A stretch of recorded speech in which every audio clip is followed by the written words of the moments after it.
AB negative, she said to me. It's rare, apparently. Only 1% of the population have blood type AB. And when I gave my blood a couple of months ago, I was particularly proud of the fact that I was like the 1%. Now, the people from the blood donor system, blood.co.uk, encouraged me to download an app for my phone. I said, what's that for? She said, well, it's when you book up your appointments, you can see your dates, etc. But also, it's very clever because what it does is it has kind of like this visual map on there showing where your blood goes. So when I gave my pint of blood, it got whipped into a van, in a frozen fridge thing, and it was whipped down to Bristol. I could see it on the map, like an Uber driver, From Bristol, the following day, it then drove its way down to the Royal Bournemouth Hospital, where it was used later that day for somebody in an operation. Now, okay, what's the value of that? But, I felt quite proud, actually, that my pint of blood was actually being used. Because you don't know, do you? And it was used by a patient in the Royal Bournemouth Hospital. What they've done cleverly there, the blood people, is they've made invisible visible. And that's the phrase. So a couple of ideas to help you in your business with this, making the invisible visible. Now, first of all, if you are a financial advisor firm and you charge an ongoing advice fee, which of course is all under scrutiny at the moment, then what you want to do there is not just obviously do the ongoing advice. You want to show the customer, the client, exactly what goes on behind the scenes in your firm.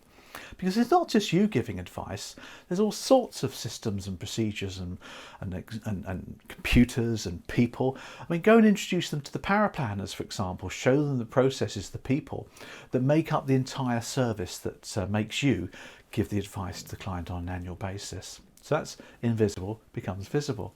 If you're a mortgage advisor, mortgage broker, and you search the entire mortgage marketplace for the right finance to the client, don't just go off and use your sourcing software. Of course you can, but show the customer the software in the DIP meeting before you go and do your sourcing. Bring up the software on your laptop and show them what it looks like. All the different lenders. Use it as a sales aid, if anything. But more importantly, you're demonstrating its complexity, how it works, how different it is to a Google search, because people are used to Google, aren't they? How much it costs, maybe slip in the license fee as well, because they're not cheap, these things. Again, you're sharing with the client, invisible, making it visible. I have another idea for you. Say you're directly authorised with the FCA, you're not a network member. And you tell the customer that at the beginning when you do your disclosure, because you have to, and it's part of the deal, isn't it? But don't just tell them that, demonstrate it. For example, if you've got a dedicated compliance person in your firm, get them to pop into the meeting and introduce them. If you're on Zoom, just bring them in on the call. Introduce them to the compliance officer and so that she can tell the client exactly what they do. Show them some of the processes that you go through, some of the returns you have to do, some of the paperwork maybe, how you connect with the regulator and what you need to be doing.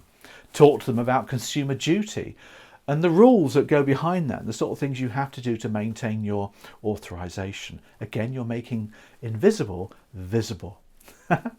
I'm back in September for my next dose. You have to give it a few months before you can donate some more. So I'll pop down to Cheltenham where they do it. And don't be a bit disappointed because they don't give you cups of tea anymore.